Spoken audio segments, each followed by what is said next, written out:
There is a 2003 Toyota Land Cruiser sitting in a driveway in rural Colorado with 412,000 miles on the clock.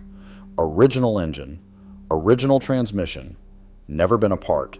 The owner changes the oil every 5,000 miles, and that truck has not left him stranded once in 22 years.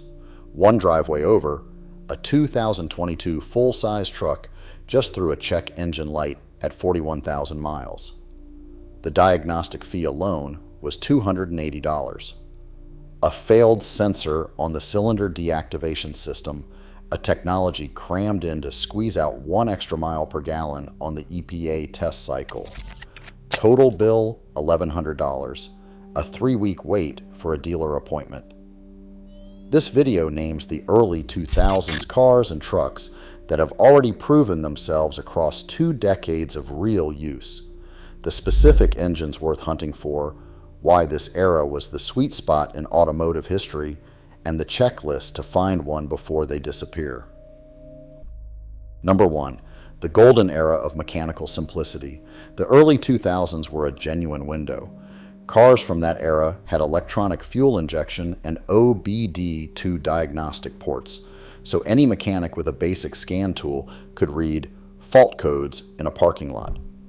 When something went wrong, the car threw a code, you looked up the code, and you fixed the part. Simple cause, simple effect. Then fuel economy mandates got steeper, and automakers started bolting on complexity instead of engineering around it. Turbocharged 4 cylinders. Cylinder deactivation switching between modes hundreds of times per trip. Variable valve timing on both camshafts, multiplying the solenoids and sensors in every engine bay. A modern half-ton truck has upwards of 100 sensors monitoring it at any moment. The early 2000s equivalent had around 25. Each sensor is a failure point. Each failure point can cascade. One bad sensor on many modern platforms throws the entire vehicle into limp mode, restricted to 40 miles per hour, unresettable without a dealer-level scan tool that independent mechanics are often locked out of. The early 2000s cars did not have this problem. Enough electronics to run efficiently, not enough to require a software subscription to function.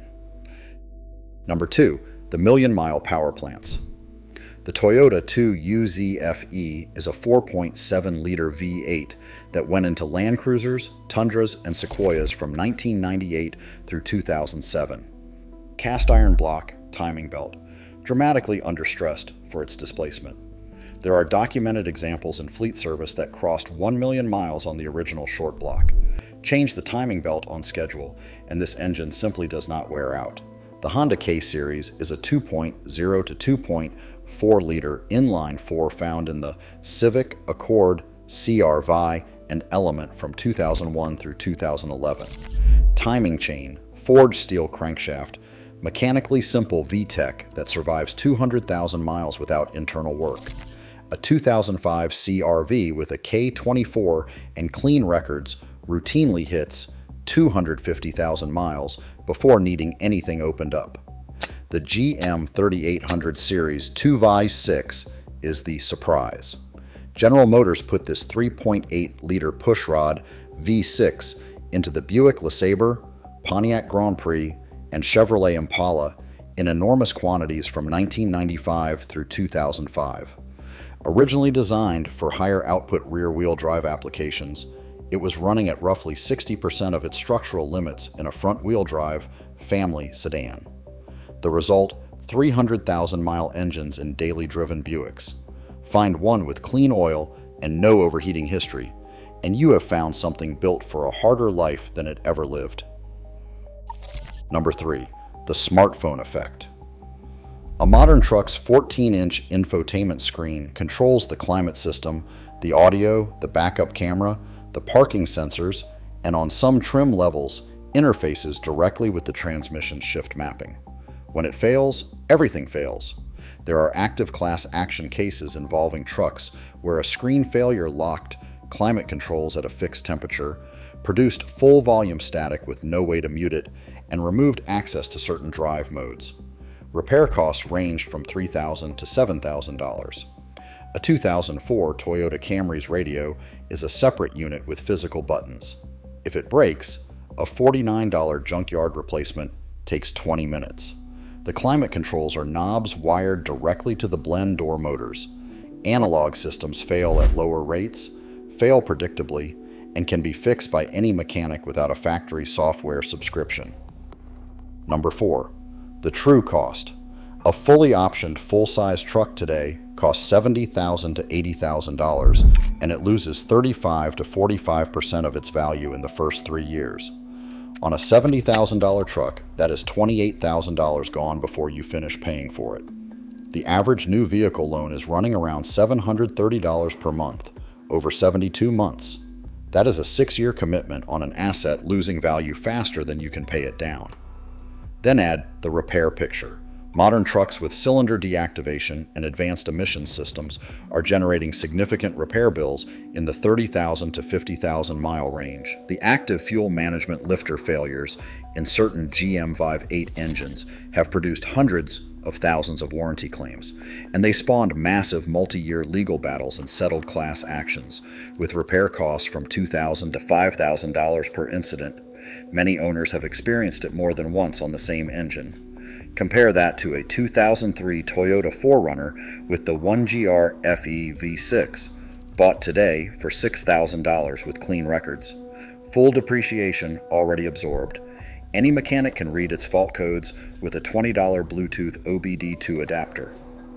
A timing chain replacement, the most significant scheduled item on that engine, runs around $1,500 to $2,000 at an independent shop. The entire vehicle costs less than the dealer diagnostic fee on 3 separate modern truck repairs. The math is not close. Number 5. The survivor checklist. Not every old truck is a good one. Here is how to find the right example. Hunt for maintenance records from an older, meticulous owner. The single strongest predictor of remaining engine life is consistent oil changes over the full ownership period. A manila folder in the glove box documenting every service for 15 years is not just paperwork, it is proof of how the engine was treated at every stress point. Verify the transmission code and model year variant.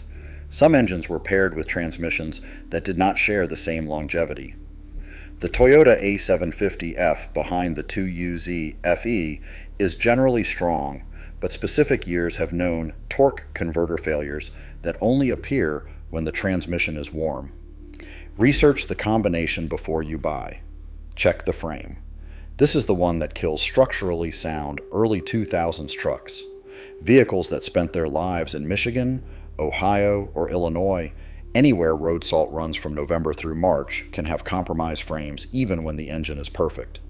Bring a flashlight and a ball-peen hammer. Tap the frame rails. Solid metal rings clear.